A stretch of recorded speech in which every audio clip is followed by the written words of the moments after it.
Assalamualaikum warahmatullahi wabarakatuh. Perkenalkan, saya Sevia Fatarani Nur dengan NIM 220211027 ingin mempresentasikan salah satu materi dari strategi komunikasi, yaitu dari kebijaksanaan komunikasi ke perencanaan komunikasi. Baik, langsung saja masuk pada pembahasan yang pertama, yaitu mengapa mesti ada kebijaksanaan komunikasi. Yang pertama, menurut Sean McBride, kebijaksanaan komunikasi ini perlu diformulasi untuk mengantisipasi dan juga untuk menyesuaikan diri dengan perkembangan regulasi internasional. Sedangkan menurut Ellie D. Gomez, komunikasi sebagai sumber daya harus diberi kedudukan yang sama dengan sumber daya pembangunan lainnya dalam penetapan kebijakan suatu negara. Nah, kebijaksanaan komunikasi ini harus ada karena komunikasi memiliki potensi yang sangat vital dalam mengemban tugas-tugas dalam perubahan sosial, terutama dalam membangun proses percepatan alih teknologi dan juga upaya untuk peningkatan partisipan masyarakat. Lalu, apa itu kebijakan komunikasi? Di sini terbagi menjadi dua, yaitu secara implisit dan juga secara eksplisit. Secara implisit, kebijakan komunikasi ini tumbuh menjadi tatanan, baik dalam bentuk nilai maupun budaya dalam peranata sosial kemasyarakatan. Dapat dilihat pada nilai-nilai yang tumbuh dan dianut oleh masing-masing anggota masyarakat dari suatu suku yang memperlakukan aturan itu sendiri, meski tidak dalam bentuk tertulis. Contohnya ketika ada individu yang mengucapkan kata-kata kurang ajar pada seseorang, lalu mengkritik langsung seseorang di depan orang banyak dapat menimbulkan rasa malu, atau bisa juga bercerita porno sehingga kurang etis dilihat dari adat atau agama. Itu merupakan contoh dari implisit.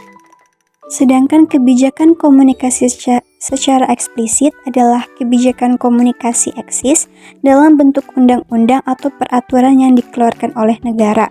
Dapat dilihat dengan adanya berbagai macam undang-undang atau peraturan yang telah dikeluarkan oleh pemerintah untuk ditaati bagi setiap warga negara.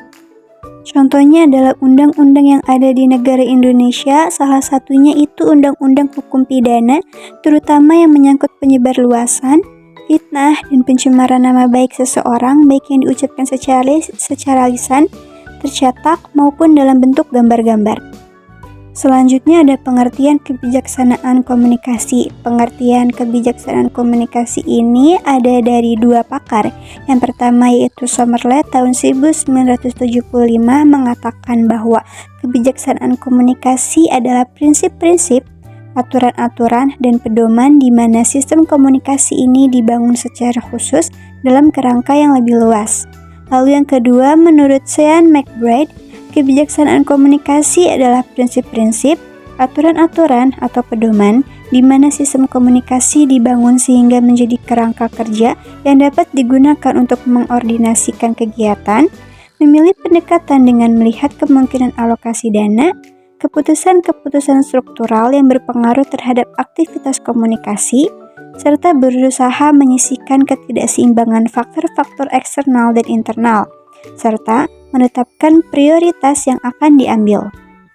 Lalu ada tujuan kebijaksanaan komunikasi. Yang pertama itu untuk mencapai suatu iklim kesamaan semangat pada usaha-usaha yang dilakukan oleh negara. Lalu yang kedua ini untuk mengoptimalkan pendayagunaan sumber daya komunikasi untuk mendorong terjadinya peningkatan kesejahteraan bangsa secara terencana dan juga secara sistematis. Yang ketiga, agar informasi yang dikemas dan disebarluaskan ini relevan dan dengan kehidupan sehari-hari bagi pihak yang memerlukan. Selanjutnya, untuk membantu dalam koordinasi kerjasama antar lembaga, organisasi pemerintah dan swasta dalam processing dan penyebarluasan informasi. Dan yang terakhir itu untuk memformulasi kebijaksanaan komunikasi dengan mengikutsertakan semua lembaga yang berkepentingan. Selanjutnya ada formulasi kebijaksanaan komunikasi. Yang pertama ini ada eksekutif, yaitu pengoperasian media massa dalam arti luas memerlukan koordinasi yang berhubungan dengan pihak eksekutif yang menangani masalah-masalah politik dan administratif. Koordinasi ini menyatakan kebijaksanaan yang efektif baik dalam pengadaan infrastruktur komunikasi yang menggunakan teknologi, tenaga kerja, dan dana, tetapi juga kebijaksanaan dalam hal piranti lunaknya, seperti isi program dan kerjasama dengan badan-badan lain dalam dan luar negeri. Lalu selanjutnya ada legislatif. Lembaga legislatif ini memainkan peran penting dalam memformulasi kebijaksanaan komunikasi dalam bentuk undang-undang, baik menyangkut alokasi dana maupun berhubungan dengan pengoperasian sumber daya komunikasi. Dan yang terakhir ada badan-badan yang bergerak dalam perencanaan sosial dan ekonomi. Rencana pembangunan biasanya dituangkan dalam berbagai program. Misalnya, setiap proyek dapat didaftar secara rinci, proyek mana yang memerlukan dukungan komunikasi, apakah sektor kesehatan, pendidikan, pertanian, kependudukan, lingkungan, dan sebagainya. Sektor-sektor ini dapat memberi rekomendasi terhadap pengembangan kebijaksanaan komunikasi yang akan diformulasi. Selanjutnya ada persoalan-persoalan pokok dalam memformulasikan kebijaksanaan komunikasi. Yang pertama ada sistem komunikasi yang mampu mengakomodasi keragaman etnik dan budaya yang selaras dengan tujuan nasional. Jadi, sistem komunikasi adalah suatu keadaan di mana proses komunikasi dalam operasionalnya berkaitan antara satu subsistem dengan subsistem lainnya. Misalnya, dalam sistem komunikasi, media cetak ini diperlukan dukungan dari subsistem lain seperti reporter, percetakan, pembaca, iklan, dan sebagainya. Demikian juga dalam sistem komunikasi elektronik, radio, dan televisi akan melibatkan subsistem penyiar, kameramen, pendengar atau penonton, dan teknisi. Persoalan pokok dalam sistem komunikasi ini adalah para pembuat kebijaksanaan komunikasi belum banyak menyadari aspek-aspek yang kontradiktif dari proses komunikasi supaya dapat dilakukan lebih banyak analisis yang lebih saksama tentang efek positif dan negatifnya, serta penggunaan komunikasi yang lebih fungsional dalam suatu negara, apakah itu demokratis, sosialis, atau autokrasi. Lalu yang kedua ada pemberian pelayanan dengan memperhatikan unsur pemerataan untuk mengatasi kesenjangan informasi antara yang kaya informasi dan yang miskin informasi. Selain pendidikan diploma dan serata yaitu D3, S1, S2, dan S3, juga pusat-pusat pelatihan dan pengembangan yang dikhususkan pada program pendidikan jangka pendek juga diperlukan. Kursus dan latihan keterampilan untuk liputan investigasi, citizen journalism, fotografi, kehumasan, dan penulisan rilis atau release.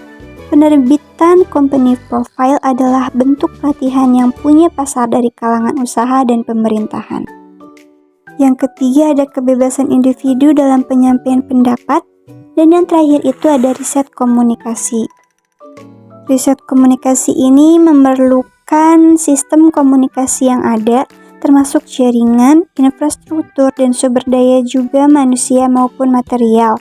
Lalu kebutuhan masyarakat akan informasi, tujuan yang ingin dicapai terutama dalam hubungannya dengan kebijaksanaan nasional dan juga pengaruh komunikasi terhadap perubahan masyarakat dan kelompok-kelompok sosial, termasuk pengaruh komunikasi terhadap individu dan kelompok dan sebaliknya, pengaruh kelompok atau masyarakat terhadap isi media. Selanjutnya ada keterbatasan dalam memformulasi kebijaksanaan komunikasi. Bisa dilihat yang pertama ini, bagaimana memformulasi kebijaksanaan komunikasi untuk mencapai tujuan nasional dalam kerangka yang lebih luas. Lalu yang kedua itu bagaimana memformulasi kebijaksanaan komunikasi untuk mencapai pemerataan informasi, ekonomi, dan kesempatan yang lain.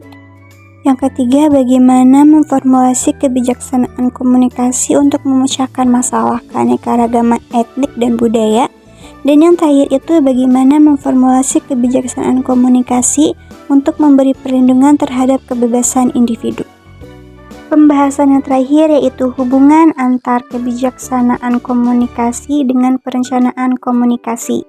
Yang pertama, menurut Wedemeyer tahun 1977 menyebutkan bahwa hubungan antara kebijaksanaan dan perencanaan adalah suatu mata rantai di mana keduanya sebagai komponen yang saling bergantung satu sama lain. Sedangkan Alan Hancock tahun 1976 melihat kedua hal itu sebagai komponen matriks yang saling mengikat seperti dadu, termasuk dalam implementasi dan evaluasi. Oleh karena itu, perencanaan harus selalu taat asas pada kebijaksanaan komunikasi. Hubungan itu dapat dilihat bahwa bila mana kedua komponen tersebut tidak menunjukkan hubungan yang sinkron, maka upaya dilakukan dalam perencanaan komunikasi merupakan suatu pekerjaan yang sia-sia, pemborosan, baik dari segi biaya, tenaga, maupun waktu. Mungkin itu saja yang dapat saya sampaikan mengenai materi kali ini.